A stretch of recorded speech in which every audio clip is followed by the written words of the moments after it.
नमस्कार। आज का वीडियो द्वितीय श्रेणी अध्यापक परीक्षा जो अभ्यर्थी देने जा रहे हैं उनके लिए खास है। मैं आपको यहाँ एक पर्सनल एक्सपीरियंस शेयर कर रहा हूँ। देखो, मैं ये चीज़ें नहीं कहूँगा कि आपको क्या पढ़ना है, कैसे पढ़ना है, क्योंकि जो कुछ भी आपको पढ़ना था सारा कुछ पढ़ चुके हो। मैं आपको एक एग्जाम हॉल का दृश्य बताना चाह रहा हूँ कि जो पिछली भर्ती परीक्षा हुई थी, लाइब्रेरियन परीक्षा, उसमें जो गलती हुई थी बोर्ड के द्वारा, अभ्यर्थी की गलती नहीं थी, बोर्ड की गलती थी, जिसका खामियाजा एक अभ्यर्थी को भुगतना पड़ा था। क्या वो गलती थी? अगर कहीं से वो गलती रिपीट होती है तो कहीं आपको उसका नुकसान ना हो, उसके बारे में मैं आपसे एक छोटी सी जानकारी शेयर कर रहा हूँ। जानकारी शेयर करने से पहले एक छोटा सा आपके लिए मैसेज है।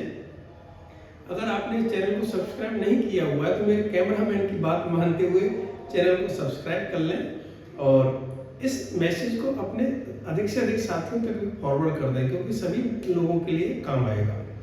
देखिए, बेसिकली था क्या, मान लीजिए किसी बच्चे का रोल नंबर था 124387 और जब वह ओएमआर भरने बैठा तो ओएमआर में इस प्रकार से बॉक्स बने हुए थे, क्योंकि आपने कोई ना कोई परीक्षा दी है, आपको पता है ओएमआर को कैसे भरा जाता है। और उसने अपना रोल नंबर भरना स्टार्ट किया 124387। अब यहाँ बॉक्स कम पड़ गया और उसका 2 कहाँ निकल जाता है, बाहर निकल जाता है। अब बड़ी परेशानी हुई।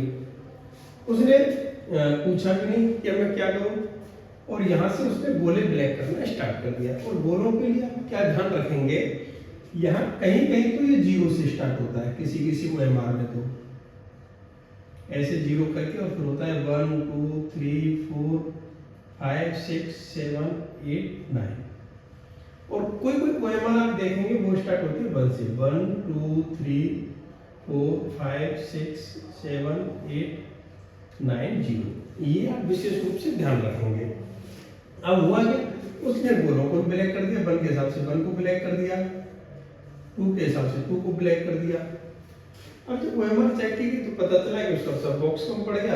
अब वो जो भी वीक्षक एग्जाम हॉल में लगे हुए थे उनसे कहता है, सर अब मैं क्या करूँ, क्या करना है?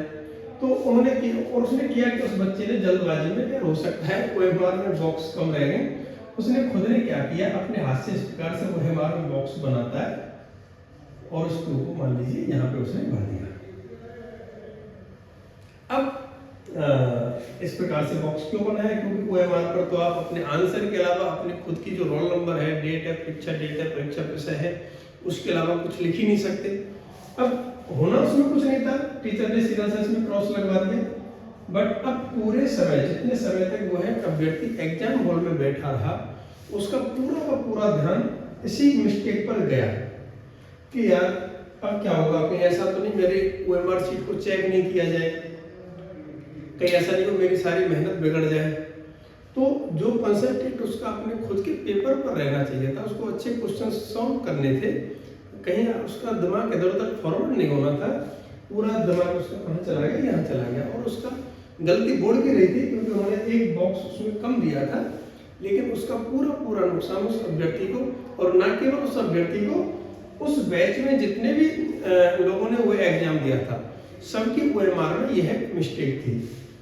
तो अगर मान लीजिए इनकेस आपके साथ भी ऐसा हो जाए और फिर आप क्या करें? हालांकि ऐसा नहीं होगा, क्योंकि गलती एक बार होती है, बार बार उसको नहीं दोहराया जाता है।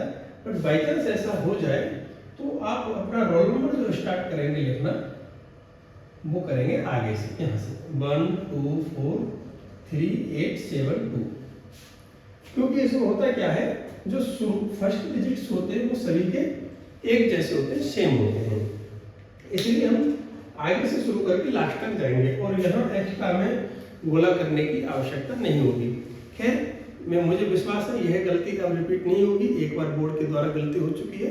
अभी पिछले एग्जाम हुआ था RSSMB वाला, फर्स्ट शिफ्ट वाले एग्जाम के अभ्यर्थियों से आप पूछेंगे तो वो बताएंगे, हाँ बिल्कुल ओएमआर में हमारी में ये कमी आई थी, उसकी वजह से हमें मानसिक रूप से एग्जाम हॉल में परेशान होना पड़ा था। खैर, आप बहुत अच्छे तरीके से एग्जाम दें, आपने बहुत तैयारी की है। अगर आपको मान लो डर लग रहा है, पता नहीं एग्जाम कैसा आएगा, इसका मतलब है आपकी तैयारी बहुत अच्छी है, क्योंकि एग्जाम से डर उसी को लगता है जिसकी तैयारी बहुत अच्छी होती है। और अगर आपको डर नहीं लग रहा है तो सीधी सी बात है आपकी तैयारी कमजोर है। खैर, मैं आपको नेगेटिव नहीं कर रहा हूँ, इस डर को अपने ऊपर हावी नहीं होने देना केवल, क्योंकि कोई ये कहे कि यार एग्जाम हॉल से पहले, एग्जाम में जाने से पहले आप बिल्कुल रिलैक्स हो जाओ, फ्री माइंड हो जाओ। भैया कैसे हो जाए? हम 1 साल 2 साल से तैयारी कर रहे हैं और आज आप कह रहे हो फ्री माइंड हो जाए, बिल्कुल नहीं हो पाएंगे, क्योंकि 8-8 10-10 घंटे की मेहनत करने के बाद में हम एग्जाम में बैठेंगे तो उसका प्रेशर तो ऑब्वियसली रहेगा ही। बट फिर भी पॉजिटिव माइंडसेट से आप अपना एग्जाम दें। आपने बहुत बेहतर पढ़ा है, अब कुछ नया नहीं पढ़े, कुछ रिवीजन भी नहीं करें। मैं तो ये कहूँगा कल आपका एग्जाम है, अपना मजे से एग्जाम दें, ईश्वर आपकी नैया पार लगाएगा। इन्हीं शुभकामनाओं के साथ आप अपने एग्जाम में सफल हों। बहुत बहुत धन्यवाद।